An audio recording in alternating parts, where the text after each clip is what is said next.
आज आपको केवल एक सब्जेक्ट चल पाएगा, आपका CRPC केवल चलेगी, बता दिया जाए, सब चल जाए। थोड़ा बहुत आपका तबियत उतना सही नहीं है, सब्जेक्ट बंद नहीं होगा भाई, जब तक चलेगा चलेगा। सुबह भी आपका 2.5 घंटा चला है, 4 घंटे का था, 2.5-3 घंटा चलता है। कभी कागज जगह हमेशा एक साथ आइए CRPC देखिए भाई, आपका CRPC चलेगी। CRPC में आपका 236 चल रहा था, 236 236 से भी आपका क्वेश्चन बना है, और ये क्वेश्चन बना है कि प्रीवियस कन्विक्शन यानी कि पूर्व दोषी भी कोर्ट ऑफ सेशन के ट्रायल में आपका किस धारा के तहत रेलेवेंट है। तो आपका जवाब रहेगा 236। क्वेश्चन आ चुका है, अंडरलाइन कर लीजिएगा। और 237 में बता चुका था, आपका 199 2 के साथ लिखवाया था। अब अगला अध्याय आ जाइए, अध्याय 19। अध्याय 19 और जो ये 20 है, यहाँ से एक क्वेश्चन बनने का चांस रहता है। वैसे UPSC एक क्वेश्चन बनाता है, लेकिन आपको चाहे तो थोड़ा शॉर्टकट में इसको बिहार के लिए निकाल सकते हैं, लेकिन अध्याय 21 और 21 से डिटेल में पढ़ना पड़ेगा। तो लिख लीजिए भाई, जो लोग लिखना चाहते हैं। अध्याय 19, मजिस्ट्रेटों द्वारा वारंट मामलों का विचारण। सेक्शन याद रखिएगा जरूर, कहाँ से कहाँ तक है। मजिस्ट्रेटों द्वारा वारंट मामलों का विचारण अध्याय 19 में है, और सेक्शन याद रखिएगा आपका 238 से लेकर 250 तक, 238 से लेकर 250। देखिए, सबसे पहले आपका शुरुआत करना है कि वारंट मैटर कौन है। वारंट मैटर की परिभाषा CRPC की धारा 2X में दी गई है, जिसके अनुसार ऐसे अपराध जिसमें सजा मृत्युदंड हो या आजीवन कारावास या 2 वर्ष से अधिक का कारावास, ऐसे मामले को वारंट मैटर कहा जाएगा। ऐसे मामलों का विचारण कोर्ट ऑफ सेशन भी करता है, यानी कि अध्याय 18 की प्रक्रिया अपनाकर, और ऐसे मामलों का विचारण मजिस्ट्रेट द्वारा भी किया जाता है। तो ऐसे मामलों का विचारण यदि मजिस्ट्रेट करते हैं तो कौन सा प्रोसीजर अपनाएंगे, तो अध्याय 19 वाला और धारा 238 से लेकर 250। मजिस्ट्रेट द्वारा वारंट मामलों के विचारण में विचारण की 2 प्रक्रिया दी गई है। आप पहले इसका उदाहरण सहित कवर करिए। देखिए, एक ये होता है कि आप दूसरा आदमी खाना बनाया और आप केवल खाए, तो इसमें आपको मेहनत कम लगती है, यानी कि दूसरा आदमी आपका भोजन बनाया और आप केवल क्या किए हैं, भोजन। और एक ये होता है कि आपको ही खाना बनाना पड़ेगा और आपको ही खाना पड़ेगा, तो सेम इसी आधार पर इसका बंटवारा किया गया है।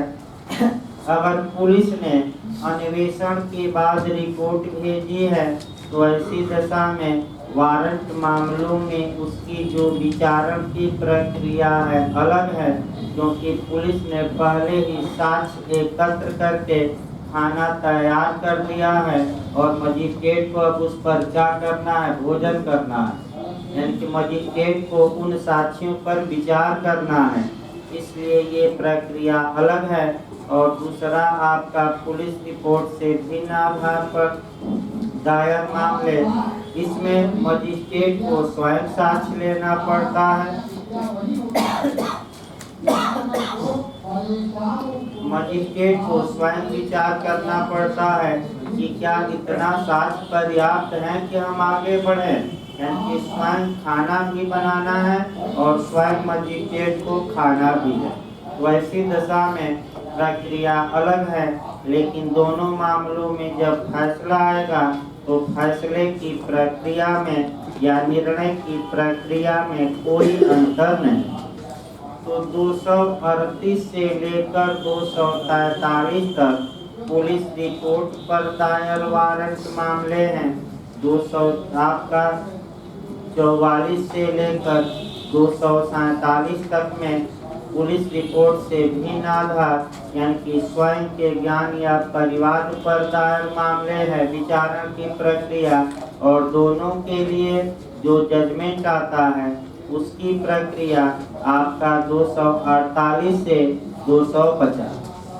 देखिए इधर आपका क्वेश्चन कम बनता है, लेकिन यूपीएससी एक क्वेश्चन बना दिया था आपका परिवार वाले मामले में, यानी कि 244 से लेकर और 200 आपका 47 के मामले। फिर भी बिहार एपीओ के लिए भाई आपका समय कम है, तो आपका 2-3 धाराएं याद रखिए। 2-3 धाराएं ये याद रखना है कि अगर पुलिस रिपोर्ट पर दायर मामला है, इसको फिर संज्ञान से एक लाइन समझिए भाई, तब समझ में आएगा। 190 में मैंने संज्ञान के 3 तरीके बताए थे। 190 में किस आधार पर कंप्लेंट किया परिवार, 190 में किस आधार पर पुलिस रिपोर्ट, और 190 में किस आधार पर स्वयं के ज्ञान या शिकायत या अन्य। तो अगर 190 के आधार पर यानी कि पुलिस रिपोर्ट पर कॉन्फिडेंस लिया गया है, मामला वारंट मामला है, तो प्रक्रिया जो मजिस्ट्रेट अपनाएंगे 238 से लेकर 247 तक की, यानी कि 238 से लेकर 243 तक। और अगर सुमोटो से या स्वयं के ज्ञान पर है या परिवार पर संज्ञान लिया गया है, मामला वारंट मामला है, मजिस्ट्रेट ट्रायल कर रहा है, तो 244 से लेकर कहाँ तक की प्रक्रिया 247। देखिए बहुत ज़्यादा क्वेश्चन नहीं बनते, इसलिए भाई इतना बताने के बाद छोड़ा जाएगा। अगर आपको लगता है कि और हमें पढ़ना चाहिए तो घर पे पढ़ सकते हैं, कोई उसमें दो राय नहीं। लेकिन एक दो क्वेश्चन और याद रखिए। वारंट मामलों में जो आरोप होगा वह लिखित में निर्मित होगा, और वारंट मामलों में दंड के प्रश्न पर भी सुना जाएगा। इसमें कोई मने आपका ये नहीं है, यानी कि जो कोर्ट ऑफ सेशन में विचारण में प्रक्रिया हमने बताया, ज़्यादातर वही प्रक्रिया थोड़ा कम करके अपनाई गई। यानी कि विमोचन का भी प्रावधान है, आपका आरोप लिखित में विस्तृत होगा, दंड के प्रश्न पर क्या किया जाएगा सुना भी जाएगा। अब आ जाइए समन मामला। यहाँ से आपका 1-2 क्वेश्चन बनते हैं, ज़्यादा चांस रहता है, लिख लीजिए। तो भाई ये आपका समन मामलों का अध्याय लिखे 20, यहाँ से बताएंगे हम। अध्याय 20 समन मामलों का मजिस्ट्रेटों द्वारा विचारण। समन मामलों का मजिस्ट्रेटों द्वारा विचारण। यहाँ से आपका एक क्वेश्चन बनने का चांस रहता है। समन मामलों का मजिस्ट्रेटों द्वारा विचारण इस अध्याय में है, अध्याय 20 में, और सेक्शन याद रखिए 200 आपका 51 से लेकर 259, 251 से लेकर 259, 25 ये पूछा गया अंदर एक कम से कम याद रखे 251 से लेकर कहाँ तक 259। अब पहले समन मामला समझिए, तब इसमें जो टेक्निकल क्वेश्चन आते हैं वो बताया जाए। वैसे शुरुआती दौर में 4-5 लाइन लिखवाया जाएगा जहाँ से टेक्निकल क्वेश्चन बनते हैं। उसके बाद कुछ धाराएं भी इसमें आपको पढ़नी पड़ेंगी। देखिए समन मामले की परिभाषा सीआरपीसी की धारा 2W में दी गई है, जिसके अनुसार कई बार ये क्वेश्चन आ चुका है, वह अपराध जो वारंट वह मामला जो अपराध से संबंधित हो और वारंट मामला न हो। अर्थात समन मामले की परिभाषा नकारात्मक दी गई है, सकारात्मक नहीं। जो मैटर वारंट मैटर नहीं होंगे वही मैटर क्या कहलाएंगे, समन। तो वारंट मैटर क्या होगा, इसकी परिभाषा 2H में हमने अभी बताया। ऐसे अपराध जिसमें दंड मृत्यु दंड, आजीवन कारावास या 2 वर्ष से अधिक, 2 वर्ष नहीं, यही फंसाता है, कितना से अधिक, 2 वर्ष से अधिक वो वारंट मामले कहलाएंगे। और अगर मजिस्ट्रेट इनका विचारण करते हैं तो अध्याय 18 की प्रक्रिया अपनाएंगे। अब समन मामले आप खुद निकाल सकते हैं दंड के आधार पर। तो समन मामला कौन होगा, तो जिसमें दंड 2 वर्ष हो या 2 वर्ष से कम हो, चाहे जुर्माना रहित या सहित या केवल जुर्माना हो, ऐसे अपराधों को हम क्या कहते हैं, समन मामला या समन मैटर। ऐसे अपराधों के विचारण के लिए जो नियम दिए गए हैं या जो प्रोसीजर दिया गया है वह अध्याय 20 में है। और धारा 251 से लेकर 259 यानी कि 251 से लेकर 259, ये जरूर याद रखिए, कंसेप्चुअल क्वेश्चन। यहाँ और जो आपको पढ़ना है, आपका 4-5 लाइन एक्स्ट्रा लिखिए, तब सेक्शन वाइज शुरू किया जाए। पहला जो आपका लाइन चलना है कि समन मामले में आरोप का लिखित में निर्मित करना आवश्यक नहीं। लिखिए, सामान्य बात में पहले लिखिए तो 4-5 लाइन, 90% चांस है कि ऐसे क्वेश्चन आ जाएगा, उसके बाद डायरेक्ट शुरू किया जाए। देखिए, समन मामलों के विचारण में, अभी सामान्य बातें लिखिए बिना धारा के। समन मामलों के विचारण में आरोप का निर्माण, ये जरूर याद रखिएगा, कई राज्यों में पूछा गया है। आरोप का निर्माण लिखित में किया जाना आवश्यक नहीं होता। मैंने चार्ज फ्रेम करना, आरोप का निर्माण लिखित में किया जाना आवश्यक नहीं होता। इसी लाइन में लिखिए, केवल सारांश बता देना पर्याप्त होगा। यानी कि मुख्य बातें, ये नहीं कि आरोप लगेगा ही नहीं, लिखित में निर्मित करना आवश्यक नहीं। तो क्या केवल बताया जाएगा, सारांश। ये पहला क्वेश्चन आपका आता है। इसके बाद आपका जो दूसरा क्वेश्चन लिख लिए, सारांश बताना है, लिखित में नहीं। दूसरा क्वेश्चन जो आपका बनता है वह ये बनता है, आपका कह सकते हैं डिस्चार्ज पर। क्या समन मामलों में उन्मोचन का प्रावधान है कि नहीं? तो भाई कल लिखवाया गया था, केवल 2 ही विचारणों में उन्मोचन का प्रावधान है। कौन कौन? आपका सत्र न्यायालय के समक्ष विचारण, और दूसरा कौन सा, वारंट मामलों का मजिस्ट्रेट द्वारा विचारण। लिखिए उसको, नहीं वो अपवाद है, वो अपवाद देखा जाएगा। लिखिए भाई, सामान्यतः समन मामलों में उन्मोचन का प्रावधान नहीं होता। सामान्यतः समन मामलों में डिस्चार्ज या उन्मोचन का प्रावधान नहीं होता। ये भी कई राज्यों में आपका पूछा गया है। उन्मोचन का प्रावधान किसमें है, तो सतर्क रहना है। तीसरा जो क्वेश्चन इस पर बनता है कि क्या समन मामलों में दंड के प्रश्न पर सुना जाना आवश्यक है कि नहीं? तो आपका जवाब रहेगा आवश्यक नहीं है। लिखिए, समन मामलों में दंड के प्रश्न पर सुना जाना, समन मामलों में दंड के प्रश्न पर सुना जाना आवश्यक नहीं होता।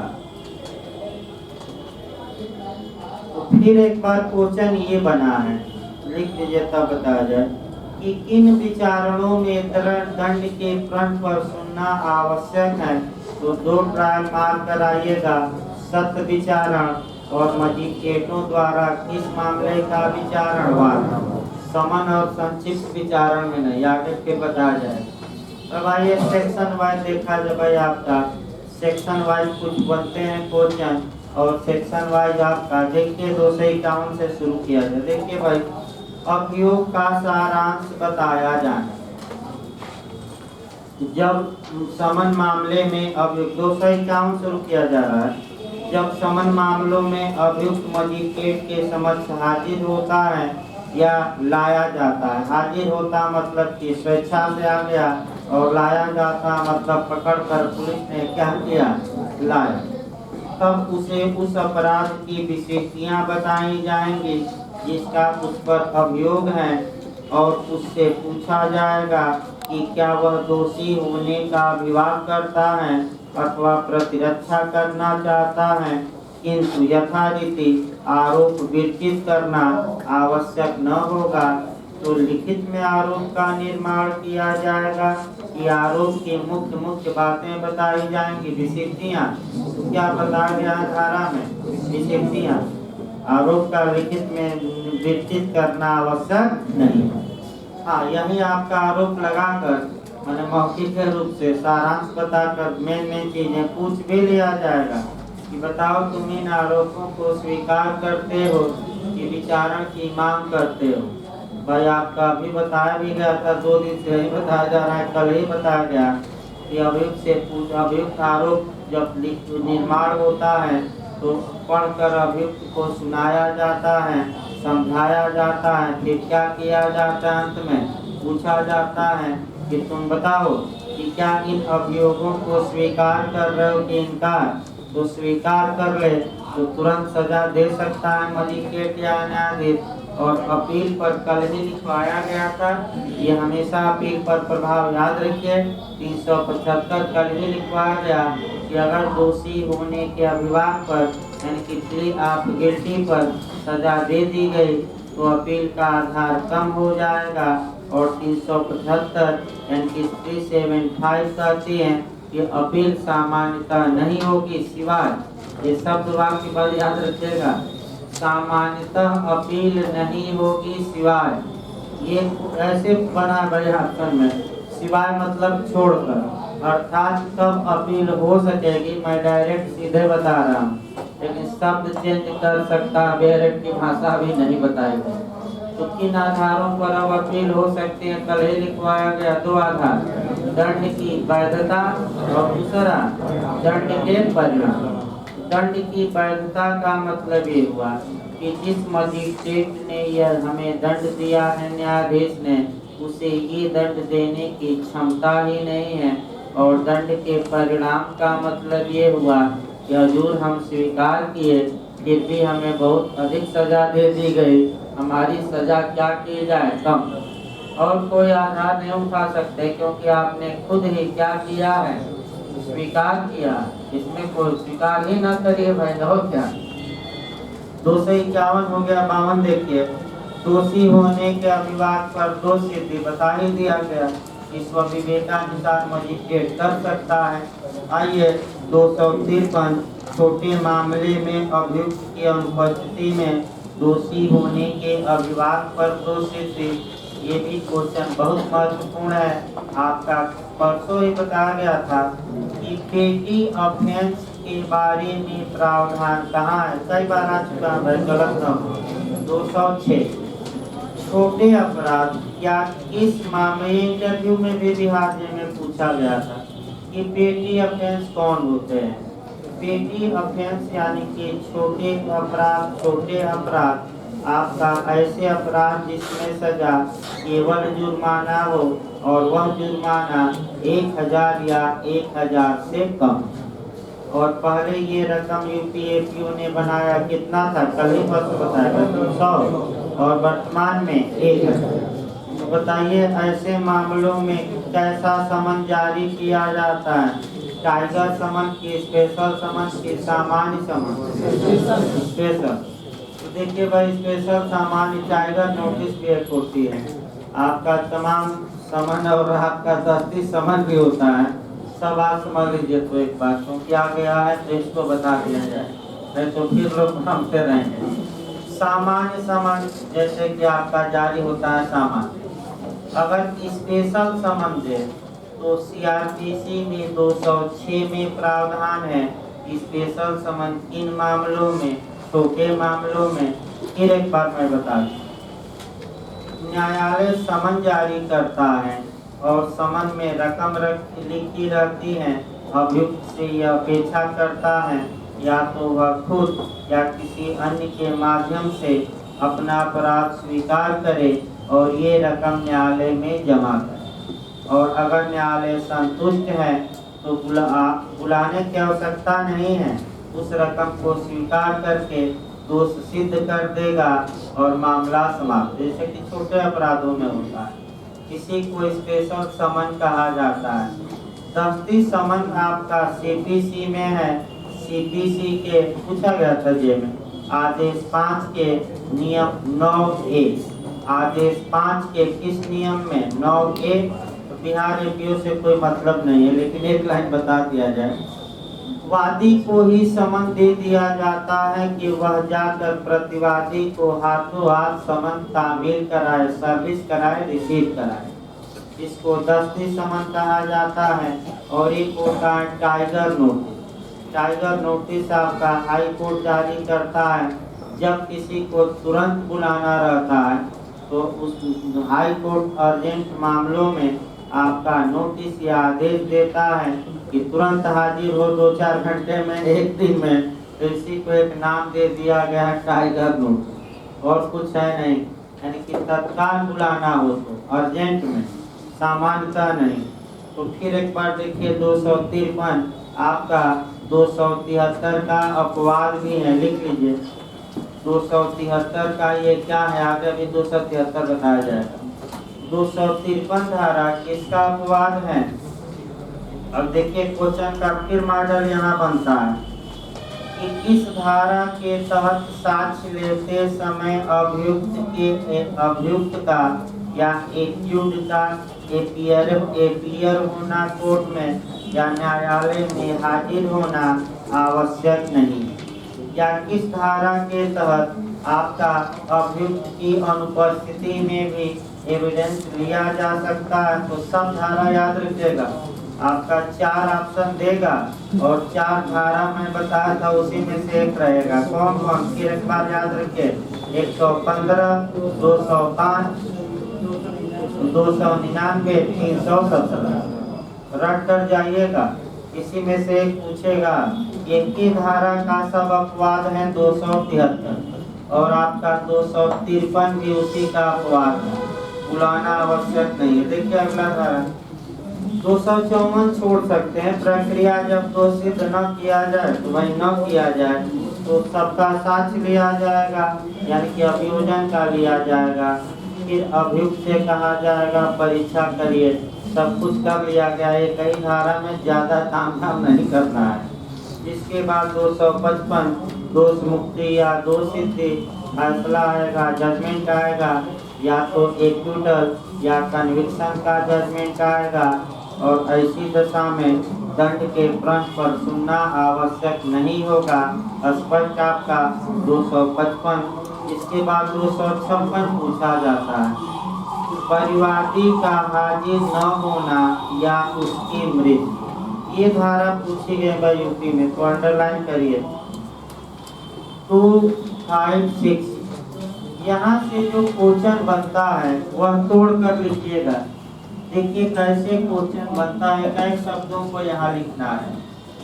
यदि समन मामले में परिवादी हाजिर नहीं होता या परिवादी की मृत्यु हो जाती है तो आपका क्या प्रभाव हो, ये पूछा जाता है। दूसरा आपका 256 से अच्छा क्वेश्चन यूपी ने बनाया है कि 256 में लागू होने के लिए कौन सही नहीं है। सही है तो सबको जान सकता है, यानी कि क्या कौन सही नहीं है। तो सही नहीं है के लिए इतने सही चीजें हैं, पहले जानना होगा तभी तो आप बताएंगे कौन गलत है।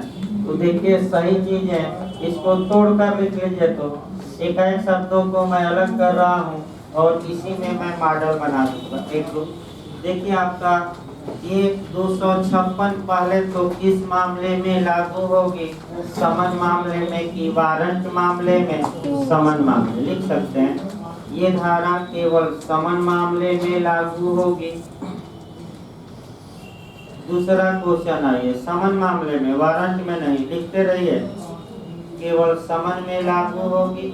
दूसरा आपका देखिए टेक्निकल क्वेश्चन, परिवाद किया गया हो तब लागू होगी कि पुलिस रिपोर्ट पर लागू होगी कि दोनों, तो दोनों पर नहीं, सतर्क रहना है।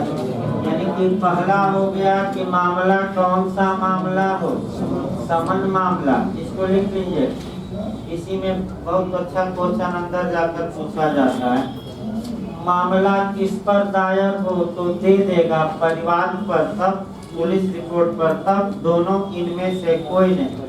तो केवल और केवल किस पर दायर संज्ञान लिया गया हो, अगर पुलिस रिपोर्ट पर लिया गया है तो ये सेक्शन काम नहीं करेगा। देखिए अगला शब्द आपका, हाँ, यदि परिवाद पर समन जारी कर दिया गया हो और अभियुक्त की हाजिरी के लिए नियत दिन या उसके पश्चातवर्ती किसी दिन इसके लिए सुनवाई स्थगित की जाती है, परिवादी हाजिर नहीं होता। यानी कि अभियुक्त की हाजिरी के लिए क्या जारी कर दिया गया हो, समन, और अभियुक्त की हाजिरी के लिए दिन क्या कर दिया गया है, नियत। इस तारीख को अभियुक्त को क्या करना होगा, आज। इस नियत दिन को अभियुक्त भले आएगा, लेकिन कौन गैर हाजिर रहता है, यानी कि कौन अनुपस्थित रहता है, अनुपस्थित कौन रहता है, परिवार। यानी कि जो मुकदमा किया है वही गायब, यानी कि जो मुकदमा किया था वही क्या था, गायब। अगला शब्द देखिए, तो मजिस्ट्रेट इसमें इसके पूर्व किसी बात के होते हुए भी अभियुक्त को दोष मुक्त कर देगा।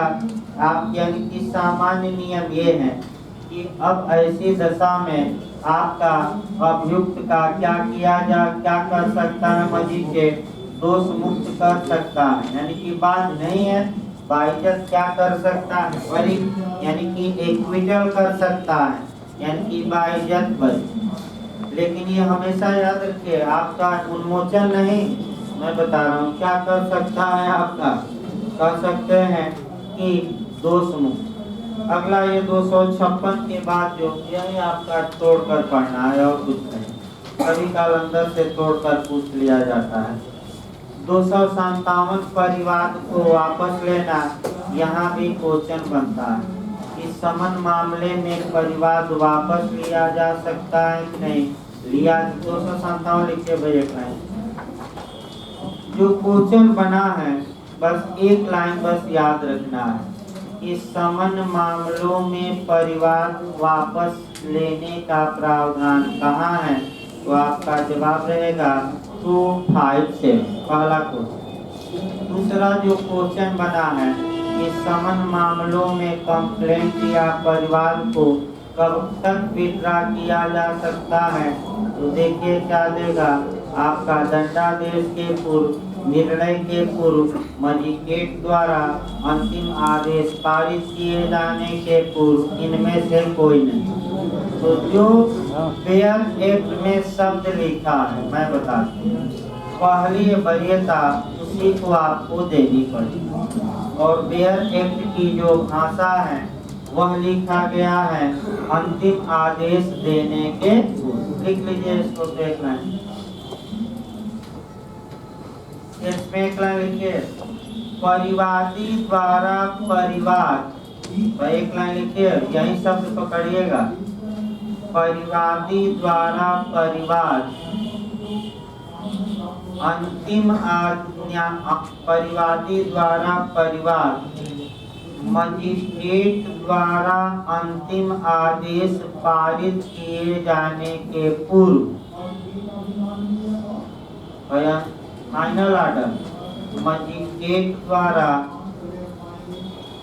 अंतिम आदेश पारित किए जाने के पूर्व कभी भी वापस लिया जा सकता है। फिर एक बार गलत होने का चांस देखिए भाई, जब भी आए आप पहली वरीयता किसको देंगे? बेयर।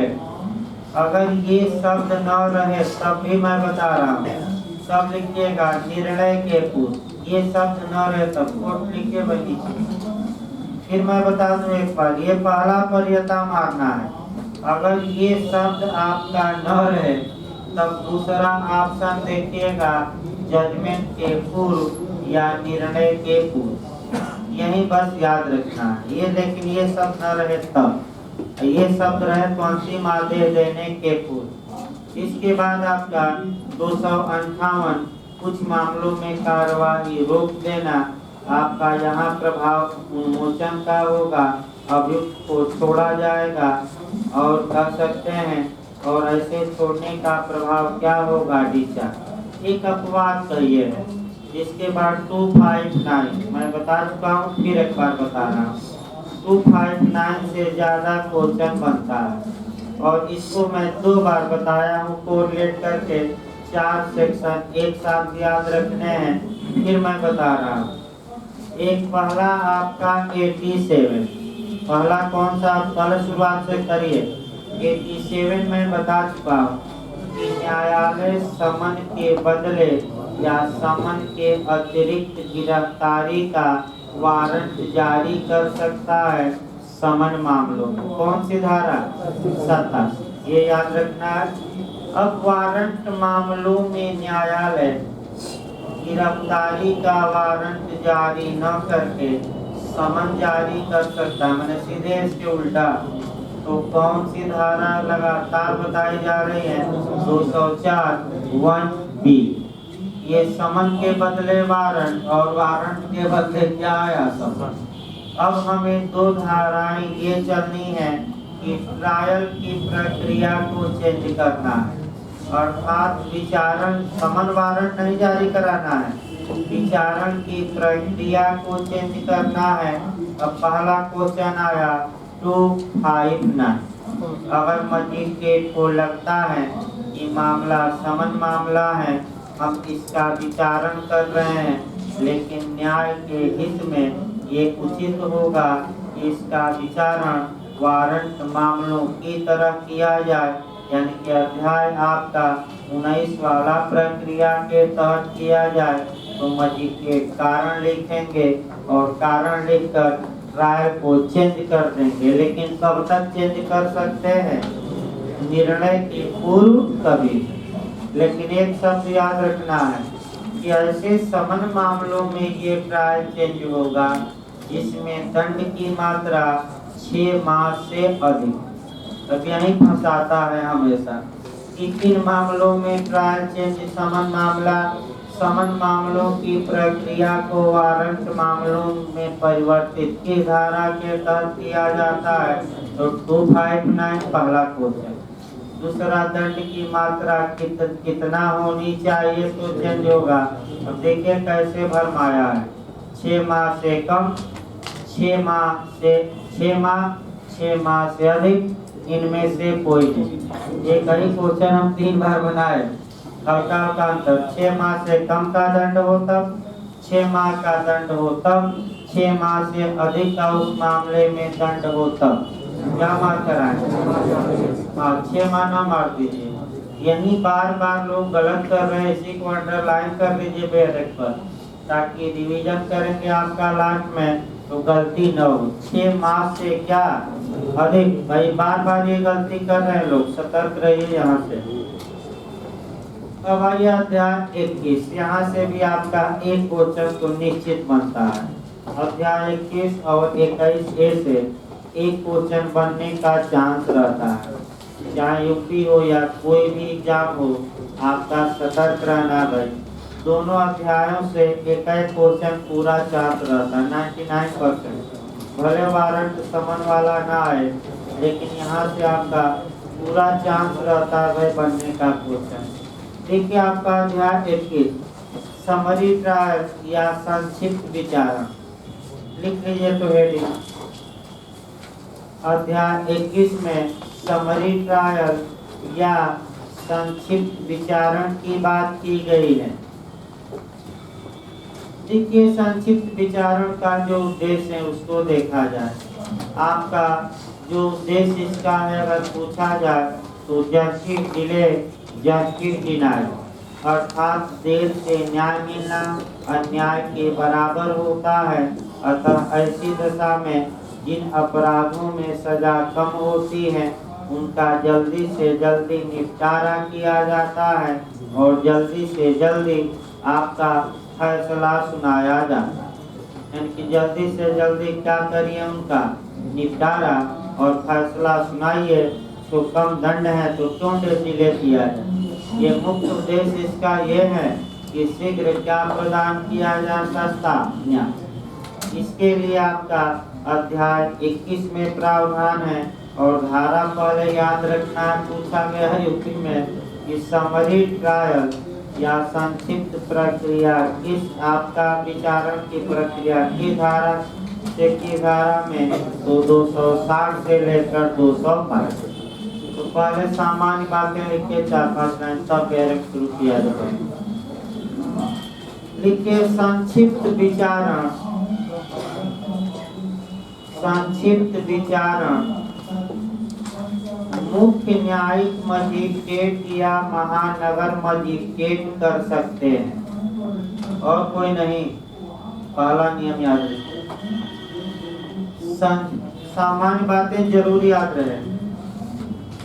समरी ट्रायल या संक्षिप्त विचारण मुख्य न्यायिक मजिस्ट्रेट या कोई महानगर मजिस्ट्रेट कर सकता है। ये पहला नियम याद रखना है। दूसरा नियम लिखिए, प्रथम वर्ग न्यायिक मजिस्ट्रेट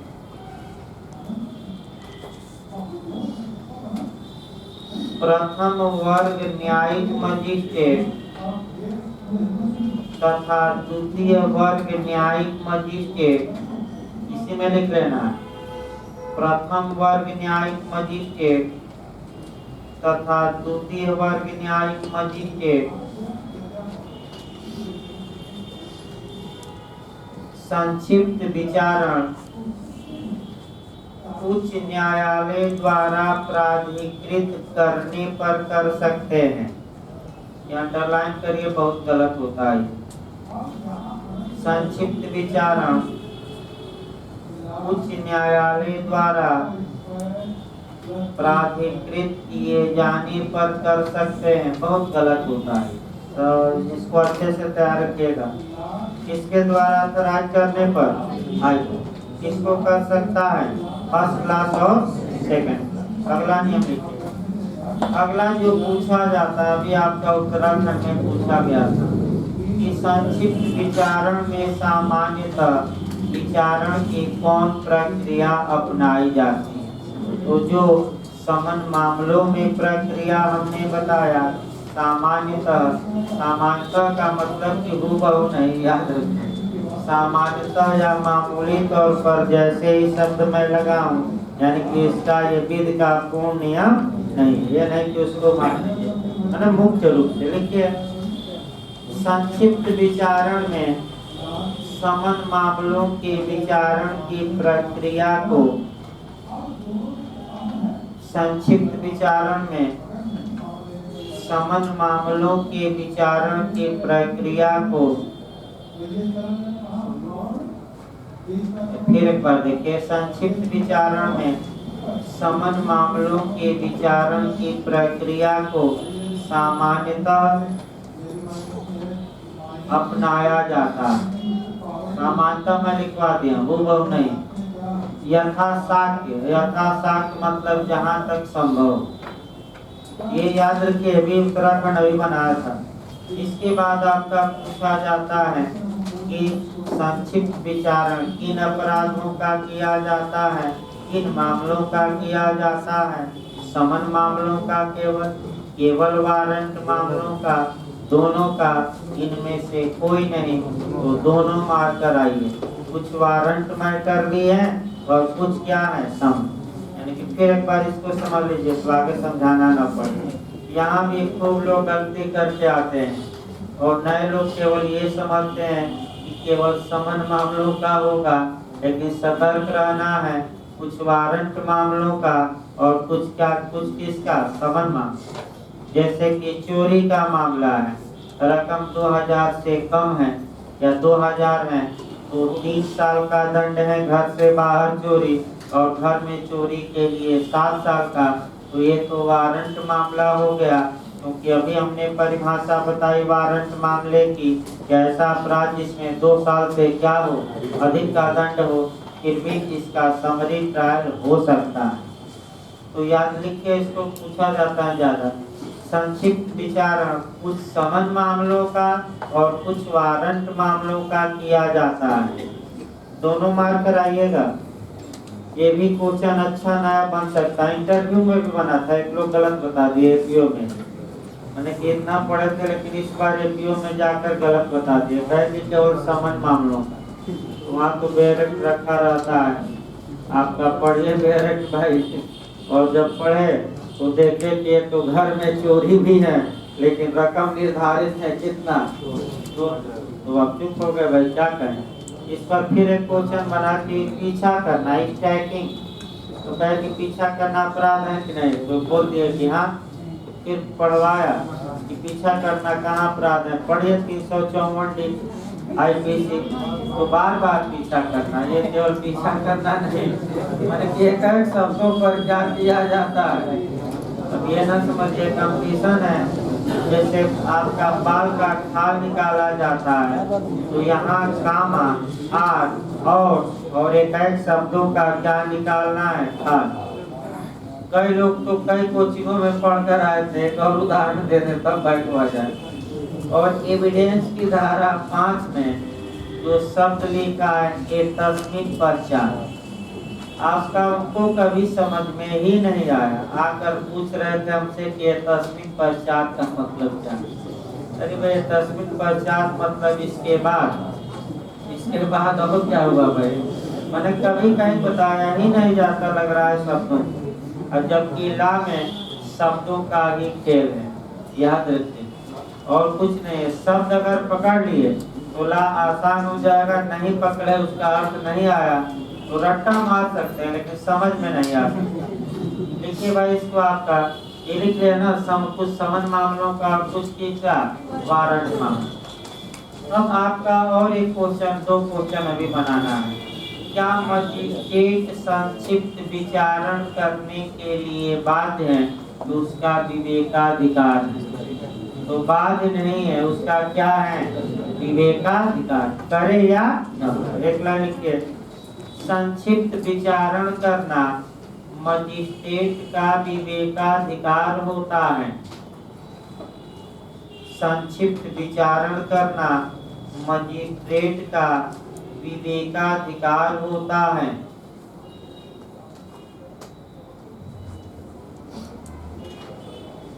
अगला जो हमेशा 99% चांस रहता है मरने का, वो क्वेश्चन लिखिए।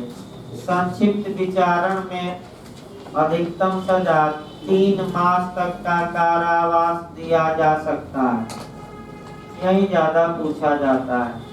संक्षिप्त विचारण में अधिकतम दंड कितना दिया जा सकता है, तो 3 मास तक। इसका मतलब ये हुआ कि 1 मास भी दिया जा सकता है, 2 मास भी, 1 दिन भी, लेकिन अधिकतम कितना। अब हिंदू भाई मानने वाले भी क्वेश्चन बन जाते हैं भाई। देखिए कि संक्षिप्त विचारण में दंड दिया जा सकता है 1 मास तक का, 1 मास, 2 मास, 3 मास, ऊपर सभी तो 1 मास भी दिया जा सकता है, कहाँ रोका गया है, 2 मास भी दिया जा सकता है, 3 मास। लेकिन हल्का सा चेंज करें, देखिए चेंज मैं भी करा, 1 मास से अनधिक, अनधिक मतलब अधिक नहीं, 2 मास से अनधिक, 3 मास से अनधिक, 6 मास से अनधिक। अनधिक का मतलब कि इससे अधिक नहीं, तब तो भाई 3 मास आपका, लेकिन 2 माह, 1 माह ये तो दिया ही जा सकता है। 3 मास से अधिक नहीं दिया जा सकता, 3 मास या 3 मास से कम दिया जा सकता है। अब आप लोग दिमाग लगाइए, यही एक और क्वेश्चन हीटेड आपका जो आता है कि अगर मजिस्ट्रेट को लगता है कि भाई ये तो दंड बहुत कम होगा। अब एक उदाहरण पहले देखिए, कोई व्यक्ति घर में चोरी किया था तो 380 आईपीसी के तहत अधिकतम कितनी सजा दी जा सकती थी? 7 साल दी जा सकती थी। और चुराई हुई जो रकम थी, स्टोलन प्रॉपर्टी थी, उसका मूल्य कितना या 2000 या उससे कम था। और एक घड़ी चुरा लिया 1000 की, ब्रेड 10 रुपया से चुरा लिया, तो मजिस्ट्रेट अगर चाहें तो इस मामले का समरी ट्रायल कर सकते हैं। लेकिन मजिस्ट्रेट आपका 7 साल दंड दिया जा सकता था, लेकिन जैसे ही संक्षिप्त विचारण करेंगे अब अधिकतम कितनी ही सजा दे सकते हैं? 3 माह। अब यही आपका और अच्छे से जानना है। तो अगर मजिस्ट्रेट को लगता है कि भाई 3 माह की सजा कम होगी, तो निर्णय के पहले कभी भी मजिस्ट्रेट ट्रायल को ही चेंज कर दे। तो जैसे कि 259 आपने देखा कि समन मामले के विचारण को किसमें कन्वर्ट कर दिया गया और दंड की मात्रा कितने से अधिक थी? 6। यहाँ दंड और न देखिएगा, यहाँ आपका निर्णय के पूर्व कभी भी मजिस्ट्रेट को लगता है कि समरी ट्रायल उचित नहीं होगा तो रेगुलर ट्रायल कर देगा। और रेगुलर ट्रायल में अब अधिकतम कितनी सजा दे सकता है? 7 साल। क्योंकि जो प्रतिबंध था संक्षिप्त विचारण का, वह प्रतिबंध क्या हो गया? हट गया। तो आपका संक्षिप्त विचारण की प्रक्रिया को परिवर्तित करा दिया जाए तो आपका अन्य विचारणों की प्रक्रिया में तो फिर एक नया क्वेश्चन आए, आखिर समरी ट्रायल किन मामलों का किया जा सकता है? या तो समन या वारंट। तो जब ट्रायल चेंज होगा समरी ट्रायल से, तो वो आपका समन मामलों में भी जा सकता है वारंट, क्योंकि जो वारंट मामले होंगे वो अध्याय 19 से कवर होंगे और समन मामले होंगे तो अध्याय 20 से कवर होंगे। तो ऐसी दशा में संक्षिप्त विचारण की प्रक्रिया को परिवर्तित किया जा सकता है। पहला क्वेश्चन कब तक? तो निर्णय के पूर्व कभी। दूसरा क्वेश्चन किसमें परिवर्तित किया जा सकता है? समन वाले प्रक्रिया में कि वारंट के दोनों। और तीसरा किस धारा में प्रावधान है? तो 260 के क्लाज 2 में। 260 के किस क्लाज में? 2। क्लाज वाइज पढ़ना है, इसके लिखिए तब आगे धारा वाइज, जब धारा बचेगा सब कुछ तो बता ही दिया गया। लिखिए भाई आपका 260 के क्लाज 2 के तहत, एक ही 2 लाइन में सब ये नियम लिखवा दे रहा हूँ। धारा 260 के क्लाज 2 के तहत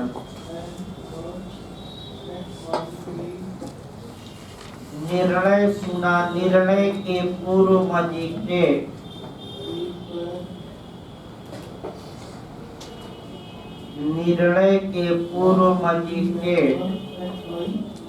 संक्षिप्त विचारण की प्रक्रिया को परिवर्तित कर सकता है।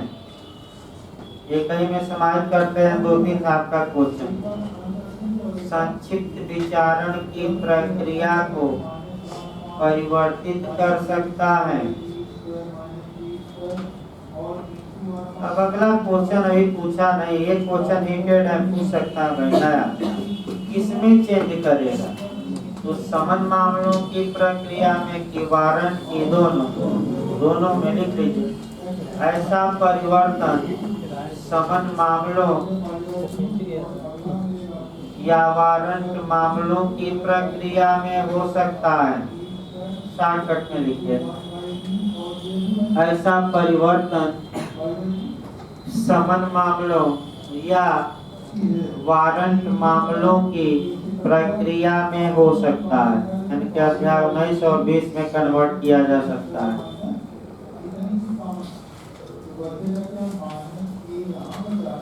देखिए एक और सामान्य बात है, वो भी लिखवा दिया जाए, तभी अब बेहद चला जाए और थोड़ा जाओ।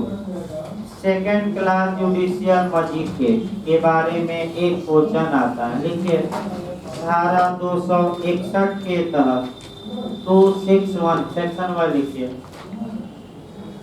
धारा 261 के तहत द्वितीय वर्ग न्यायिक मजिस्ट्रेट, द्वितीय वर्ग यहाँ पूछा जाता है, अंडरलाइन कर दीजिएगा। द्वितीय वर्ग न्यायिक मजिस्ट्रेट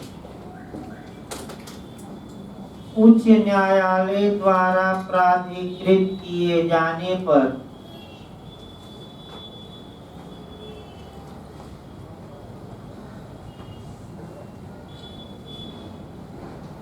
उच्च न्यायालय द्वारा प्राधिकृत किए जाने पर संक्षिप्त विचारण कर सकता है। उच्च न्यायालय द्वारा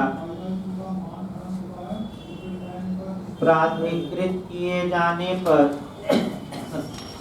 संक्षिप्त विचारण कर सकता है। अब दूसरा क्वेश्चन देखिए बनता है कि इसी में उच्च न्यायालय ऐसे अपराधों के संक्षिप्त विचारण के लिए, ये क्वेश्चन अच्छे से याद रखिए, कम लोग ये भाई पकड़ सकते हैं। लिखिए उच्च न्यायालय ऐसे अपराधों के विचारण के लिए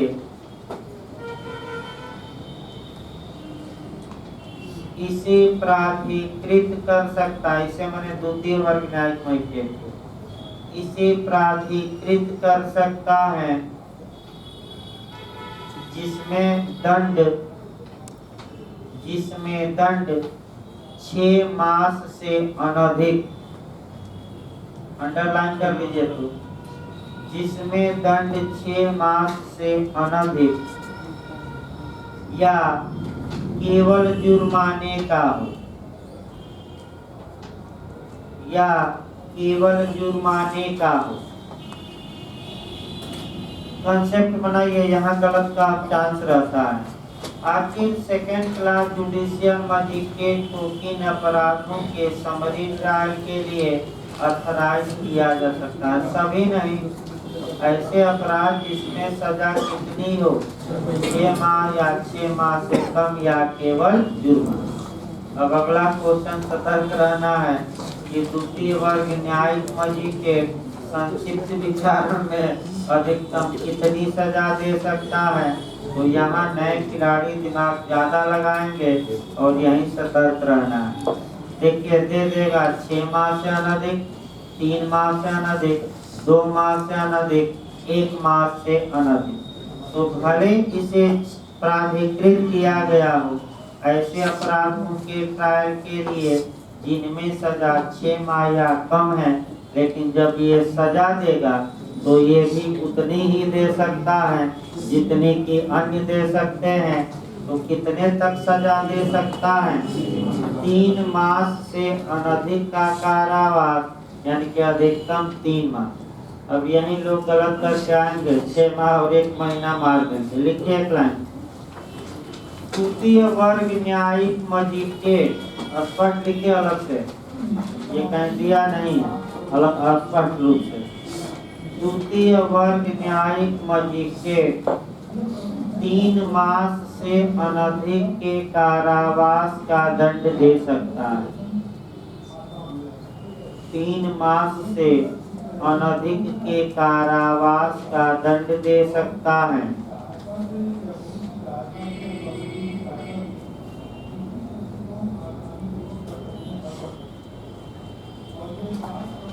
ये हवाई सेक्शन देखा जाए भाई 260 संक्षिप्त विचारण करने की शक्ति। देखिए आपका सेक्शन, इस संहिता में किसी बात के होते हुए भी यानी कि सीआरपीसी में कुछ भी लिखा गया हो, धारा 260 सब पर प्रिवेल करेगी, यानी कि एक बिहारी सब पर क्या प्रिवेल करेगी।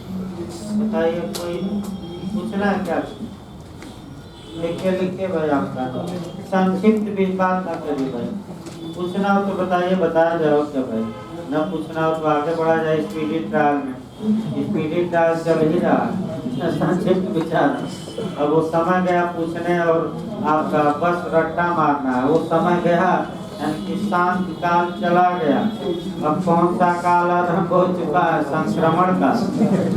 और 7 तारीख को जैसे कि आपका फिर एक उदाहरण बता दे भाई, 24 जनवरी 1950 को संविधान पर 284 संविधान सदस्यों ने साइन किया और एक दिन संक्रमण काल था 25 और 26 को क्या हुआ लागू।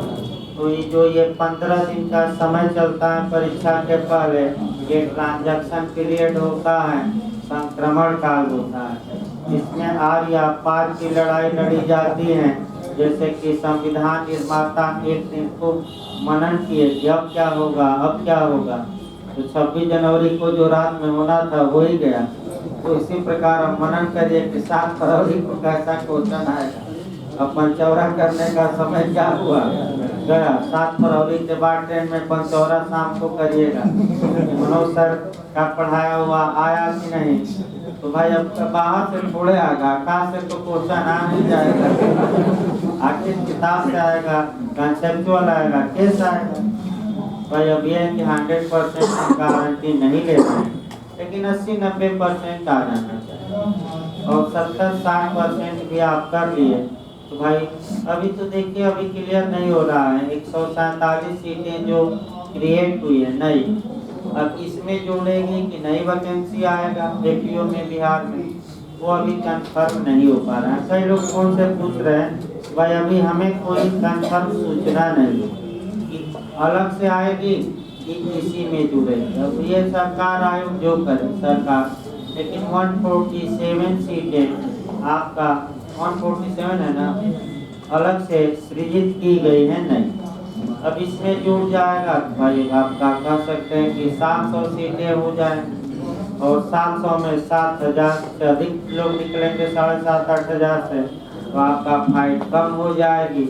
लेकिन आप मान के चलिए कि 60% अगर कर ले गए तो आपका हो जाए, और 60 का जितना पढ़ा जा रहा 80-90 आ जाएगा, यानी कि कम में मेरिट कम बनेगी। लेकिन आप लोग पढ़ रहे हैं, आप लोग तो बाहर ना होइए भाई। और भाई फिर एक बात सतर्कता बरतिएगा, बिल्कुल ना आए क्वेश्चन तो छोड़ दीजिए। आप 100 में 70 ही करके आइए, 5 भले गलत हो, लेकिन ये नहीं कि 100 में 100 करके आ जाइए। ना आए तो छोड़ दीजिए।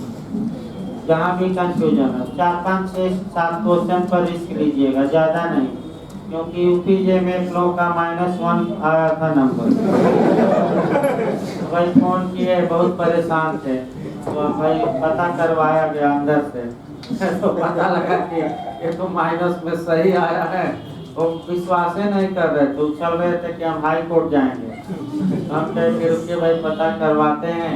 उनका पूरा नंबर लिखवाया गया प्रिंट का, और पता लगा बता भाई बता नहीं जा सकता। पता लगा कि भाई ये सही में पूरा रंग के आ गए थे, सही गलत ज्यादा -1। वो भी कह रहे थे कि हमारा 40 सही है, तो 150 क्यों रंग दिए, 40 सही है। 40 सही है, 150 रंग दिए। ठीक है आगे भाई आपका तो संक्षिप्त सतर्क रहना, इसका मतलब ये होगा कि सतर्क रहिए। 70 आए 70 ही करिए, 70 पर भी हो जाएगा। 60 आए 60 ही करिए। अब ये है कि 50 से ऊपर तो होना ही चाहिए। अब ना है तो भाई रिस्क लीजिए, अब क्या करेंगे, पढ़ता क्या न कर।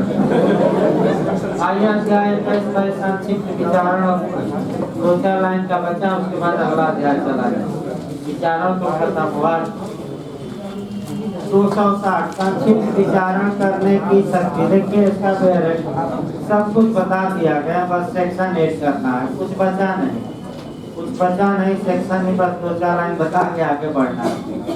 इस संहिता में किसी बात के होते हुए भी यदि कोई मुख्य न्यायिक मजिस्ट्रेट यानी कि कौन संक्षिप्त विचारण कर सकता है, लिखवा दिया गया सीजीएम, या कोई महानगर मजिस्ट्रेट ये भी कर सकते हैं, किसी द्वारा प्राधिकृत करने की आवश्यकता नहीं। तीसरा लिखा गया कोई प्रथम वर्ग मजिस्ट्रेट जो उच्च न्यायालय द्वारा इस निमित्त विशेषता सख्त किया गया है, अर्थात इसका मतलब फर्स्ट क्लास जुडिशियल मजिस्ट्रेट नहीं कर सकता, लेकिन कब कर समानता नहीं, लेकिन कब कर सकता है जब किसके द्वारा ऑथराइज हो। अब अगला सब देखिए, निम्नलिखित सब अपराधों या उनमें से किसी का संक्षिप्त विचारण कर सकता है, तो बताइए तुरंत कर सकता है। तो विवेकाधिकार है कि बात है विवेका। अब किन अपराधों का उल्लेख नहीं याद करना है, और 260 का क्लास 2 बता ही दिया गया है। अब आपका 261 देखिए भाई, 261 आपका पूछा जाता है, अंडरलाइन कर लीजिए, डायरेक्ट पर लिखवा दिया गया है। द्वितीय वर्ग के मजिस्ट्रेटों द्वारा संक्षिप्त विचारण, तो बताइए सेकंड क्लास के जुडिशियल मजिस्ट्रेट समरी टाइप कर सकते हैं कि नहीं, लेकिन कब करेंगे, किसके द्वारा प्राधिकृत करने पर, उच्च न्यायालय। सभी अपराधों का संक्षिप्त विचारण की कुछ इन अपराधों के लिए न्यायाधीश किया जा सकता है, इसमें दंड 6 मास से अनधिक या केवल जुर्माना। लेकिन ये दंड कितना दे सकते हैं, 3 मास से अनधिक। ये अंडरलाइन कर लीजिएगा धारा 62 पर। 262 से ज्यादा क्वेश्चन बना, हर एक राज्य बनाया है। 2 क्लास है, क्लास वाइज आपको अंडरलाइन करना है। पहले क्लास में बताया गया है, तो देखिए हेडिंग संक्षिप्त विचारण की प्रक्रिया। तो इस अध्याय के अधीन विचारणों में कौन सी प्रक्रिया सामान्यतः अपनाई जाएगी, अभी लिखवा गया जो समन मामलों की है। और प्लाट तो कहाँ दिया गया कि समन मामलों की प्रक्रिया, तो 262 के क्लास किसमें 1 क्लास वाइज अंडरलाइन करिए। 2 क्लास है, दोनों अंडरलाइन करिए डायरेक्ट। दूसरा क्लास अति महत्वपूर्ण है, देखिए एक बार बता दिया जाए। 3 मास से अधिक की अवधि के लिए कारावास का कोई दंडादेश इस अध्याय के अधीन किसी दोष सिद्धि के मामले में नहीं दिया जाए। तो लगातार यही तो बताया जा रहा है कि 3 मास से अधिक का नहीं दिया जाएगा, यानी कि या तो संक्षिप्त विचारण में 3 मास या उससे कम, 1 माह 2 माह 1.5 माह 1 दिन, कोई मतलब नहीं। लेकिन कितने से अधिक नहीं, 3 माह, 3 माह से अधिक नहीं। तो आइए अगला विचारण देखा जो भाई आपका प्ली बार्गेनिंग। यहाँ से भी एक क्वेश्चन बनेगा सामान्य, पहले देखिए तब तो प्ली बार्गेनिंग देखा जाए। लिखिए भाई आपका 10-15 लाइन लिखवा जाएगा, ये जरूर रट्टा मार कर जाइए। यहीं से 90% चांस है कि यहाँ से क्वेश्चन आ जाए। हेडिंग डालिए तो प्ली बार्गेनिंग या अविवाद सौदेबाजी। अविवाद सौदेबाजी या और हिंदी में कहते हैं अभिवचन का संपणन, शुद्ध हिंदी अभिवचन का संपणन।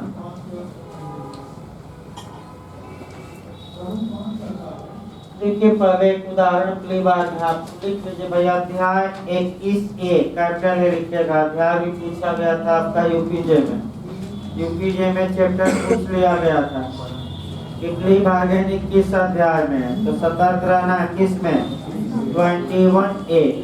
लिखिए यह अध्याय 2005 में संशोधन करके जोड़ा गया। यह अध्याय 2005 में संशोधन करके जोड़ा गया तथा 5 जुलाई 2006 से लागू किया गया। 5/7/2006 आजकल ये भी पूछा जा रहा है। तथा 5 जुलाई 2006 से लागू। एक उदाहरण देखिए तब सामान्य बातें लिखवाई गई। प्ली बार्गेनिंग भाई समझिए होता क्या है।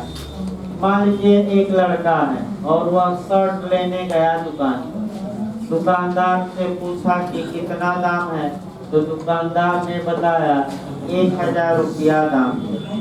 लड़के ने कहा कि अगर आप शर्ट हमें कितना में दे दीजिए, आधा में 500 में, तो मैं ये शर्ट खरीद लूंगा।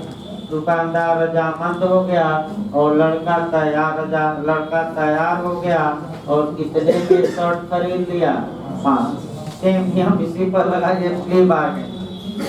जब अभियुक्त जांच या विचारण के दौरान अपने द्वारा किए गए अपराध को स्वीकार करता है और स्वीकार करने के बाद अपनी दंड की मात्रा में कमी की मांग करता है, इसी को एक लाइन में प्ली बार्गेनिंग कहते हैं। यानी कि ये अभियुक्त है और ये क्या कहता है भाई कि हम अपना अपराध न्यायालय में स्वीकार कर रहे हैं और हमारी सजा को क्या कर दिया जाए, कम। इसी को सौदेबाजी, जिस प्रकार लड़के ने बार्गेनिंग की 1000 रुपये का शर्ट कितने में बार्गेनिंग करके करता 500 में, तो उसी प्रकार अभियुक्त बार्गेनिंग करता है 30 अध्याय में 21A में और बार्गेनिंग करके अपने दंड की मात्रा को क्या करा लेता है, कम। अब नियम से आइए तब सही रहेगा। पहला क्वेश्चन आता है कि यह अध्याय किस समिति की सिफारिश पर जोड़ा गया, मलीमत। लिखिए भाई, एक लाइन लिखते रहिए, क्वेश्चन पर क्वेश्चन लिखिए। यह अध्याय जस्टिस मलीमत समिति की सिफारिश पर जोड़ा गया, इंटरव्यू में पूछा गया था। यह अध्याय जस्टिस मलीमत समिति की सिफारिश पर जोड़ा गया। दूसरा क्वेश्चन आपका सीपीसी से कवर करना है, जो सीपीसी में बिहार में पूछा जा चुका है, जो सीपीसी में 1999 और 2002 के संशोधन हुए। वह संशोधन जस्टिस मलीमत समिति की सिफारिश पर ही हुए। यानी सीपीसी में भी जो 2 संशोधन बीच में हुए हैं, 1999 और कब वाला 2002 वाला, तो उतना भले ना जानिए लेकिन एक लाइन बता दिया गया। फिर भाई को ये समिति पूछे तो क्या मारेंगे, मलीमत। फिर आपका प्ली बार्गेनिंग कहाँ की देन है, या फादर कौन है, पिता कौन है, कहाँ की उत्पत्ति है, लिखे प्ली बार्गेनिंग अमेरिका से ली गई है। देखिए भाई, प्ली बार्गेनिंग कहाँ से, अमेरिका से ली गई है, अमेरिका से। तीसरा लिखिए, प्ली बार्गेनिंग जांच और विचारण दोनों स्टेज पर लागू हो। ये सुप्रीम कोर्ट का डिसीजन के आधार पर लिखवाया जा रहा है। लिखिए, प्ली बार्गेनिंग जांच और विचारण दोनों स्टेज में लागू होगी।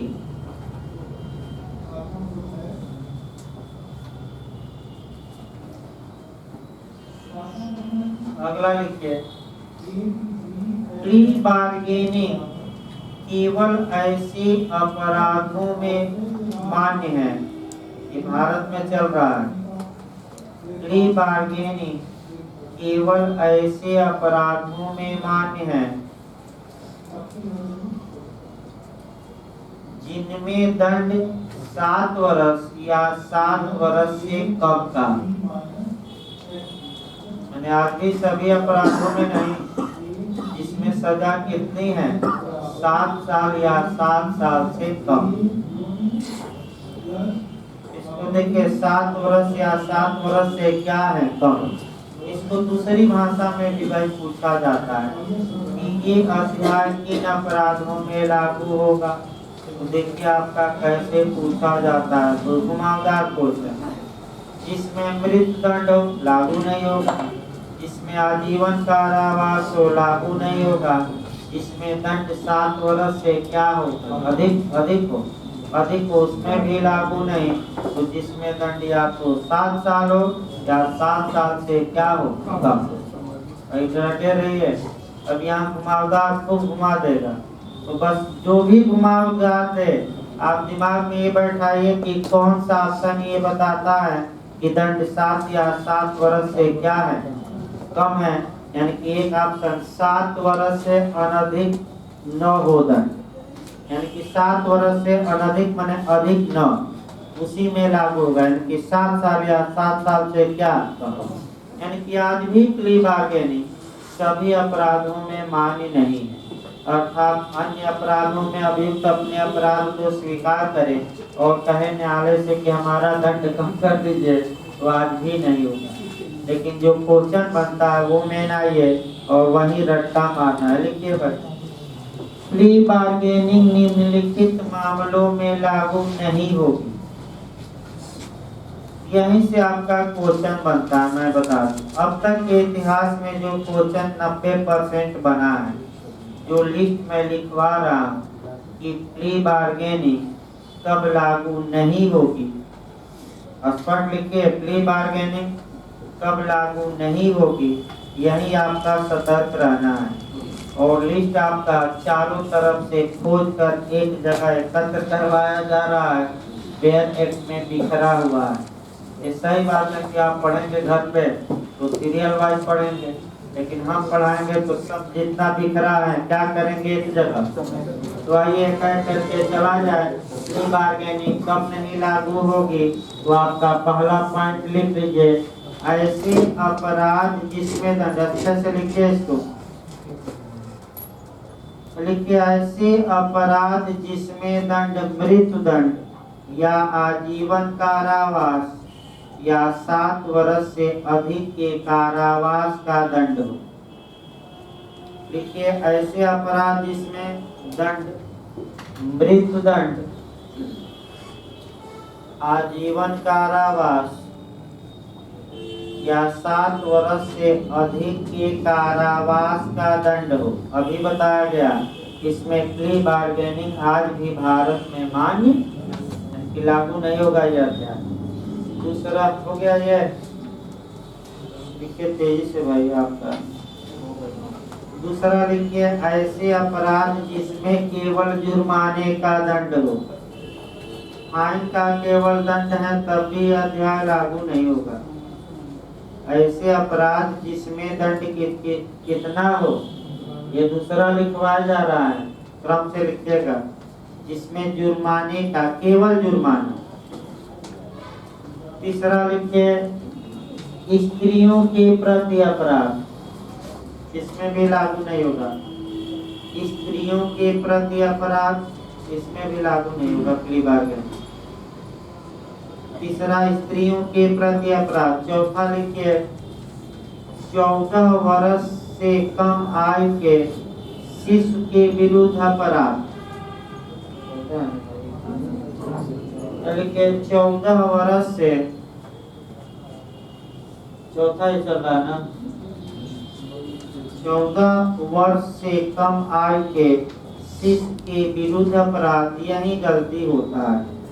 देखिए आपका इस गलती को सुधारिए, यहाँ गलती ज्यादा होती है।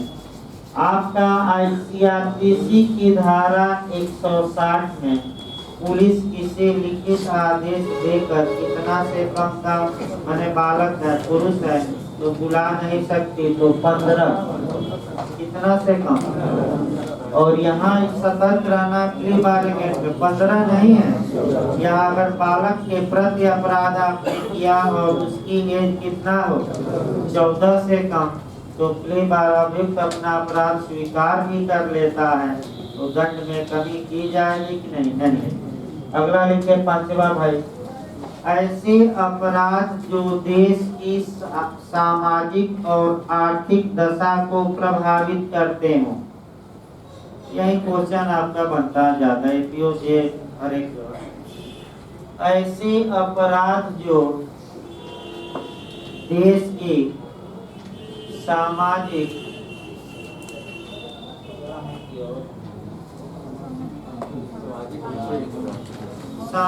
पढ़ दिया ना, ऐसे दीजिए, सामाजिक आर्थिक दशा को प्रभावित करते हैं। देखिए यहाँ क्वेश्चन का मॉडल देखिए, इतना सही नहीं होगा।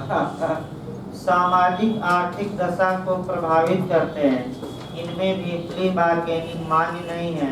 इसमें जो आपका बना था क्वेश्चन नया जो बनता है कि कौन से अपराध भारत की सामाजिक और आर्थिक दशा को प्रभावित करते हैं, इसका निर्धारण किसके द्वारा किया जाता है। केंद्रीय सरकार, राज्य सरकार दोनों, इनमें से कोई नहीं। तो राज्य सरकार न मांगे, बार बार ये गलत लोग करके आ रहे हैं।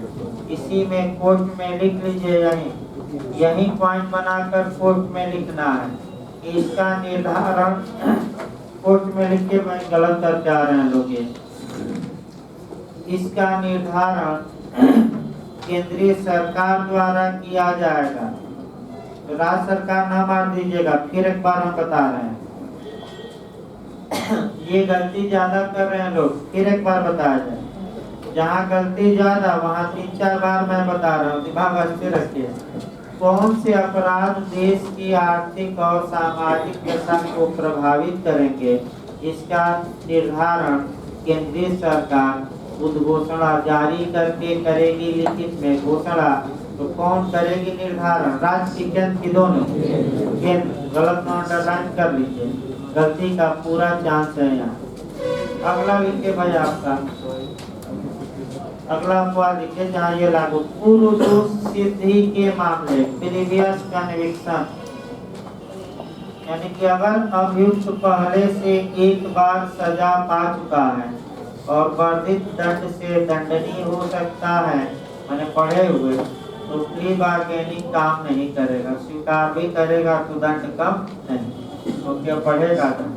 पूर्व दोष सिद्धि और अंतिम लिखिए किशोर न्याय अधिनियम के तहत आने वाले मामले, जेजे एक्ट के तहत। कितना अपवाद हुआ? हाँ, जेजे एक्ट के तहत आने वाले मामले। तो इतना आजकल आपका चलेगा क्लास, थोड़ा शरीर सही नहीं है, पहले बताया गया किसी तरह चल गया, तो परीक्षा नहीं रहती तो बंद कर दिया जाता, लेकिन नहीं बंद नहीं किया पेपर है तो आपका रिकॉर्डेड वीडियो जाता है ना, वीडियो रिकॉर्डेड देखिए भाई, जोड़ा गया है। हाँ भाई, जिसको ना जोड़ा गया हो ऑनलाइन में अपना एड करवा ले, नहीं रोका नहीं जा सकता क्लास। तबियत खराब है कब चले, देखिए आज ही चल गया तो आपका खत्म हो जाना 5 दिन, और इधर आपका 40-45 50 60 25